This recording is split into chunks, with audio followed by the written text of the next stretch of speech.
Supplier को ढूंढने के लिए सबसे पहला मेथड आपके पास गूगल है। आप गूगल के ऊपर सर्च करें। अभी हम हैंडमेड शूज़ की बात कर रहे हैं, लेदर के, तो मैंने लिखा है शू मेकर्स इन लाहौर। ठीक है, तो मेरे पास कुछ रिजल्ट्स आए जिसमें से ये मुझे एक मिला है सलीम शू मेकर, इनका फेसबुक के ऊपर पेज है। उसके ऊपर मैं आया तो यहाँ पर ये मुझे कारखाना मिल गया। ठीक है, तो आप, होता यह है कि आप एक कारखाने पे जब पहुंचते हैं किसी भी प्रोडक्ट के, भले वो हैंडमेड शूज़ हों, बेल्ट्स हों, या फिर जो है कपड़े हों, एक्स वाई जी, ठीक है, तो आपको वहाँ से 10 लिंक्स और निकलते हैं, 10 कारखाने और पता चलते हैं। पहला तो ये मेथड हो गया कि आप गूगल के ऊपर जाएंगे। गूगल के ऊपर थोड़ी सी आपको टाइम यहाँ लगाना पड़ेगा। यहाँ पर डायरेक्टरीज होती हैं, बिजनेस डायरेक्टरीज होती हैं, उसके अंदर आप जाएंगे। ठीक है, वहाँ पर आपको सप्लायर्स के जो राब्ते मिलेंगे। फिर उसके बाद यहाँ पे कुछ वीडियोस हैं। अब जैसे यहाँ पे बता रहे best custom shoes maker for Eid in Lahore. अब इसके ऊपर आप वीडियो देखेंगे तो ये आपको, ये इसने एक कारखाने की वीडियो बनाई हुई है एक चैनल ने, और वो फिर कारखाने का एड्रेस भी आपको बता रहा होगा, सारी चीज़ें बता रहा होगा। ठीक है, और अमूमन ये होता है कि जो हैंडमेड शूज़ के कारखाने होते हैं वो आपस में एक दूसरे के साथ ही होते हैं। अगर मैं हैदराबाद को आपको बताऊं तो हैदराबाद जो है पक्का किला, उसके अंदर बहुत जो है वर्कशॉप्स हैं। फिर आप जो लाहौर हो गया, कराची हो गया, तो इस तरीके से आपको वर्कशॉप्स मिलेंगी। ठीक है, एक तो एक गूगल मेथड हो गया। दूसरा मेथड आप उसके थ्रू जा सकते हैं कि आप जो है अपना जो इंडस्ट्रियल जोन है, उस इंडस्ट्रियल जोन के अंदर आप थोड़ी सी ख्वारी करेंगे, थोड़ा घूमेंगे फिरेंगे, और वहाँ पे आपको जूते के 10 कारखाने मिलेंगे। ठीक है, जैसे अगर आप कराची की बात कर रहे हैं, कुरंगी हो गया, औरंगी टाउन हो गया, फिर लाहौर का इंडस्ट्रियल जोन है, फिर रावलपिंडी का है, इस्लामाबाद, ये सारी चीज़ें आपको ऐसे मिली, फैसलाबाद, सियालकोट, हर जगह ही बनते हैं जूते। ठीक है, तो इस तरीके से हम सप्लायर्स को ढूंढेंगे, क्योंकि ये हमने मैन्युफैक्चरर्स ढूंढने हैं। ठीक है, होलसेलर्स हमने नहीं ढूंढने, और लेदर के जूते में होलसेल होती भी नहीं है, ये मैन्युफैक्चरर्स ही होते हैं। डायरेक्ट आप मैन्युफैक्चरर से ही लेते हैं जूता, और उसके बाद ही आप उसके ऊपर काम करते हैं। ठीक है, तो ये इस तरीके से हम जो हमारा सप्लायर्स हैं हम उनको ढूंढेंगे। और अब मैं ये आप लोगों के सामने एक थोड़े से नंबर्स लिख दूं कि हैंडमेड शूज़ हम बेच रहे हैं। ठीक है, हमने सप्लायर्स ढूंढे, और सप्लायर्स, अच्छा सप्लायर्स के अंदर एक चीज़ का ख्याल रखिएगा, बहुत ख़ास ख्याल रखिएगा। वो ये रखिएगा कि आप किसी भी सप्लायर से मीटिंग करने जाएं तो वहाँ पर आपने ख़ुद को ओनर नहीं बताना। आपने कभी ये नहीं कहना कि आप ओनर हैं कंपनी के। ठीक है, उसकी कुछ वजूहात हैं। सबसे पहली वजह यह है कि ओनर जो होता है, अगर वो खुद ही उठ के आ जाएगा तो आप सप्लायर को डराएंगे किससे? ठीक है, ओनर अगर आप खुद बन गए तो सप्लायर को आप कैसे डराएंगे? आपको हो सकता है कि आपको आगे जाके सप्लायर को थोड़ी बहुत धमकियां करानी पड़ जाए। हो सकता है वो आपके साथ ऊंच नीच करना शुरू कर दे। ठीक है, तो आप ओनर बन के नहीं जाएंगे, आप जाएंगे एम्प्लॉय बन के कि भाई इस कंपनी से मैं आया हूँ, और इस कंपनी का मैं एम्प्लॉय हूँ, और मैं सोर्सिंग देखता हूँ, और मुझे ये प्रोडक्ट चाहिए। ठीक है, ओनर बन के नहीं जाएंगे।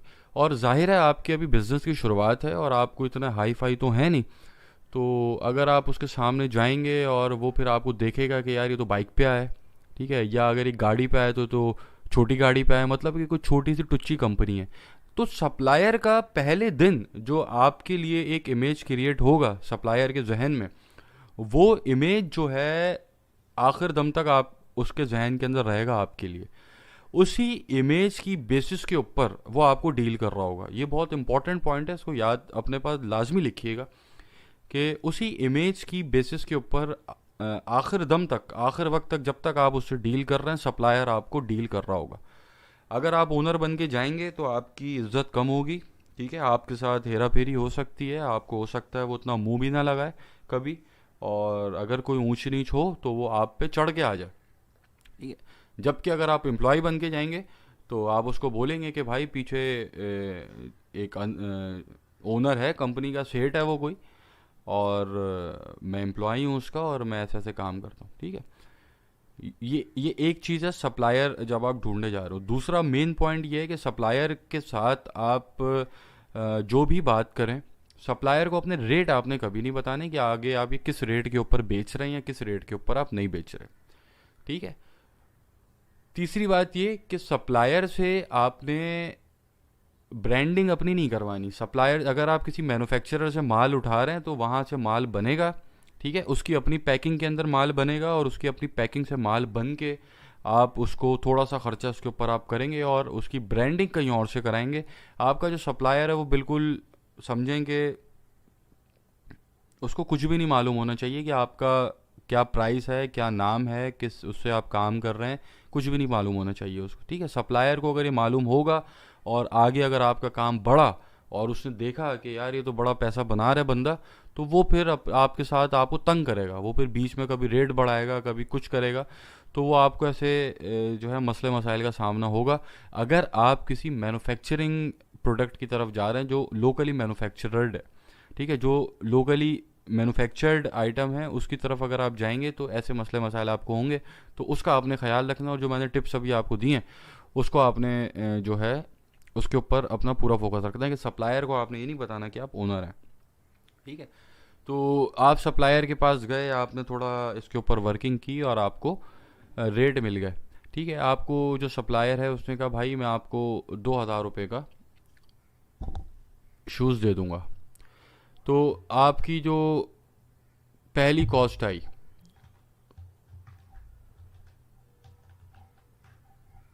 सोर्सिंग प्राइस जो आपकी आई वो आई 2,000 रुपये। ठीक है, अब सप्लायर से आपकी 2,000 रुपये के अंदर डील डन हो गई। अब इस 2,000 रुपये के ऊपर जो आपने एडिशनल कॉस्ट ऐड कर दी है, ठीक है, वो अब आप सुन लें। इस 2,000 रुपये के ऊपर आप डिलीवरी चार्जेस रखेंगे 250। ठीक है, क्यों? क्योंकि हम काम करेंगे इंटर सिटी, आउटसाइड सिटी हम काम करेंगे। 250 रुपये डिलीवरी चार्जेस रखेंगे आप इसके। उसके बाद आपका पैकेजिंग की कॉस्ट होगी, जो आपकी ब्रांडिंग के अंदर आपका बॉक्स हो गया, आपकी जो है उसके अंदर जो भी आप अपने ब्रांडिंग के अंदर स्टफ़ इस्तेमाल करेंगे उसकी आप एक कॉस्ट रखेंगे, वो आपको 50 रुपये पड़ेगी।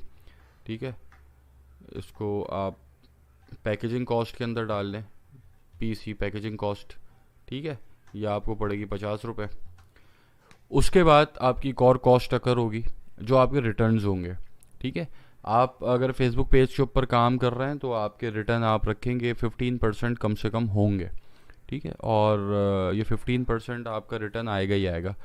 तो इन 15% रिटर्न की भी एक कॉस्ट है। ठीक है, वो रिटर्न कॉस्ट मैं सबसे आखिर में लगाऊंगा जब हम इसके ऊपर मार्केटिंग कॉस्ट ऐड कर लेंगे इसकी। ठीक है, तो अभी मैं सिर्फ इसकी एक कॉस्ट लगा रहा हूँ, डिलीवरी चार्जेस 250। ठीक है, पैकेजिंग कॉस्ट हो गई आपकी 50 रुपीज़। तो ये टोटल अभी तक का आपका बन गया 2200। ठीक है, 2300 के ऊपर आप पहुंच गए।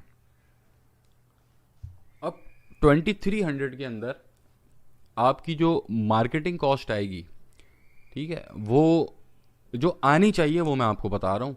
आपकी मार्केटिंग कॉस्ट जो मैक्सिमम आनी चाहिए वो 250 क्रॉस नहीं होनी चाहिए। ये जो फिगर है ना, ये फिगर आप अचीव करेंगे या आप स्टार्ट करेंगे 1,000 रुपये से, मतलब आपकी स्टार्ट के अंदर मार्केटिंग कॉस्ट बहुत ज़्यादा आ रही होगी और ग्रेजुअली हल्के हल्के करके 250 पे आगे रुकेगी। और अमूमन इतनी ही आती है, जो मैं आपको अभी बता रहा हूँ केस स्टडी उसके अंदर, क्योंकि सारी चीज़ें मैं एक्सपीरियंस भी कर चुका हूँ। और मैंने 2018 के अंदर एक पार्टी के साथ उनका ब्रांड समझे आप बिल्कुल स्क्रैच से बिल्ड किया था। और वहाँ ऐसा मैंने काम कर दिया था कि जो कंपटीशन था वो मतलब हाथ जोड़ लिए तो उन लोगों ने आके कि भाई हल्का हाथ रखो, हमें भी कुछ बेचने दो। मतलब इस तरीके से हमने जो है मोनोपोली क्रिएट कर दी थी मार्केट के अंदर, और वही स्ट्रेटजी मैं भी आपको बताऊंगा इंशाल्लाह। ठीक है, तो आपका जो मार्केटिंग कॉस्ट है, चलें आप स्टार्ट के अंदर आप 250 भी नहीं लगाएं, आप स्टार्ट के अंदर 500 लगाएं। ठीक है, कि आपकी जो फेसबुक एड्स के ऊपर जो आपकी जाएगी कॉस्ट, वो आपकी जाएगी 500 रुपीज़। ठीक है, उसके बाद आप लगाइए, आपकी मार्केटिंग कॉस्ट हो गई। उसके बाद आप इसके अंदर लगाइए, अच्छा ये आपकी पर ऑर्डर बात चल रही है ये। ठीक है, एक ऑर्डर मतलब एक एक जूता है ये, हैंडमेड शूज़ एक आइटम है ये। ठीक है, उसके ऊपर ये आपके डिलीवरी चार्जेस, ये आपके 50 पैकेजिंग कॉस्ट, और ये आपकी फेसबुक एड्स की कॉस्ट। ठीक है, पर ऑर्डर आपको ये पड़ी है।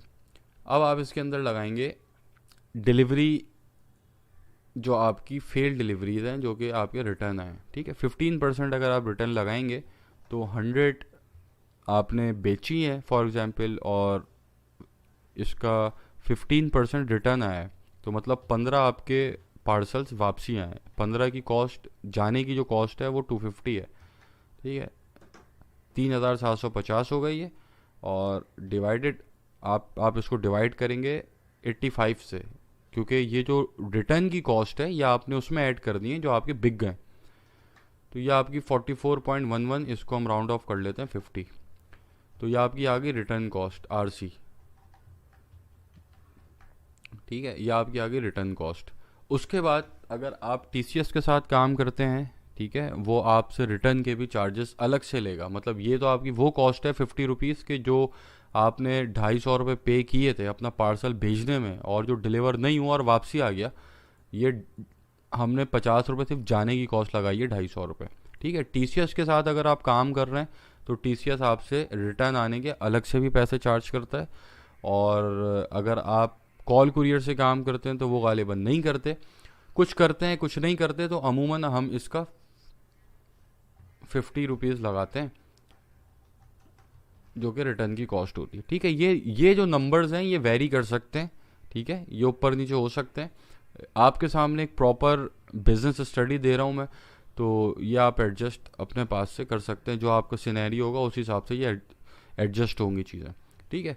तो अभी तक की जो हमारी टोटल कॉस्ट अकर हुई है वो हो गई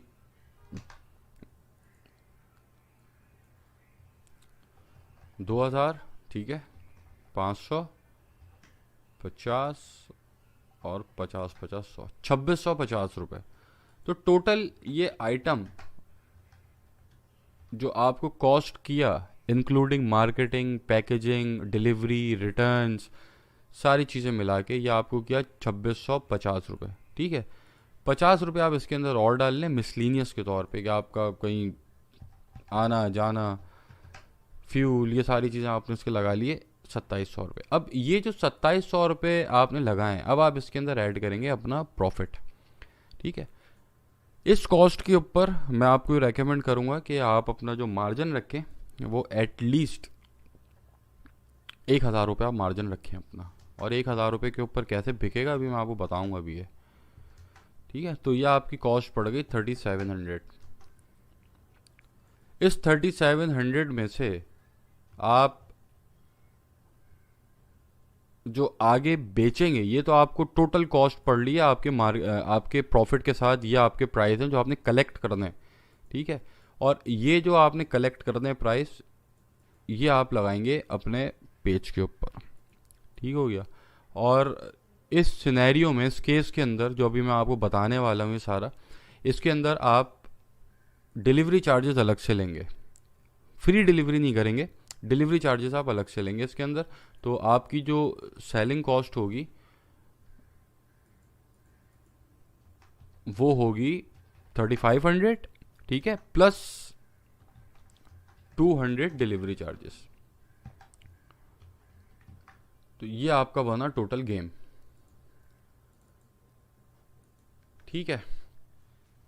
तो ये आपकी कॉस्टिंग हो गई, और ये आपका टोटल बन गया गेम। ये आपने अपने कस्टमर से कलेक्ट करना है फेसबुक पेज के ऊपर। अब असल गेम शुरू होता है, ठीक है। यहाँ तक तो सबका डिफरेंट हो सकता है, कोई शूज़ का काम कर रहा है, कोई लेदर उसका वॉलेट का काम कर रहा है, कोई कपड़ों का काम कर रहा है, कोई कुछ काम कर रहा है, जो जिसको बेहतर लगे प्रोडक्ट और प्रोडक्ट सिलेक्शन क्राइटेरिया पे उतर रहा हो। तो यहाँ तक तो सब अलग अलग अपने अपने सबके सिनेरियोज होंगे। अब असल यहाँ से जो सिनेरियो स्टार्ट होगा वो आप समझें, ये बहुत काम की बात है जो अब जो मैं बताने वाला हूँ, ठीक है। क्योंकि यहाँ तक जो मैंने भी आपसे डिस्कस किया वो ऑलरेडी आप लोगों को मालूम ही होगा, लेकिन अब जो मैं आपसे डिस्कस करने वाला हूँ वो आपका जो है मेन काम है, ठीक है। वो जो है मेन चीज़ है, वो बहुत काम की चीज़ है, बहुत वैल्यूएबल कंटेंट है वो। तो 30,000 रुपये से हमने शुरू किया था। 30,000 रुपये के अंदर हम अगर अपने 1,000 रुपये का प्रॉफिट निकाल दें, ठीक है, तो ये हमारे पास 2700 इसकी कॉस्ट आ रही थी, ठीक है। और अभी हमने इस 30,000 को यूटिलाइज कैसे करना है वो मैं अभी बताऊंगा, अभी नहीं करना, फ़ौरन नहीं डाल देने 30,000 रुपये, वो मैं आपको बताऊंगा। ठीक है। तो 3500 प्लस 200 ये आपके आ गए डिलीवरी चार्जेस। अब हमारा मेन काम शुरू होता है कि हम इसको बेचना है अपने फेसबुक पेज के ऊपर। ठीक है। और फेसबुक पेज की क्या स्ट्रेटजी है, किस तरीके से ये बिकेगा, उसके ऊपर अब हम बात करते हैं। और अभी आपको मैं बताता हूँ कि बेचना कैसे ही है। अच्छा, ये प्राइस हो या फिर आप 10,000 का कोई चीज़ बेच रहे हो, जो स्ट्रेटजी मैं अभी बताने वाला हूँ उसको आप इम्प्लीमेंट करें, 10,000 की चीज़ भी बिकेगी आपकी। ठीक है।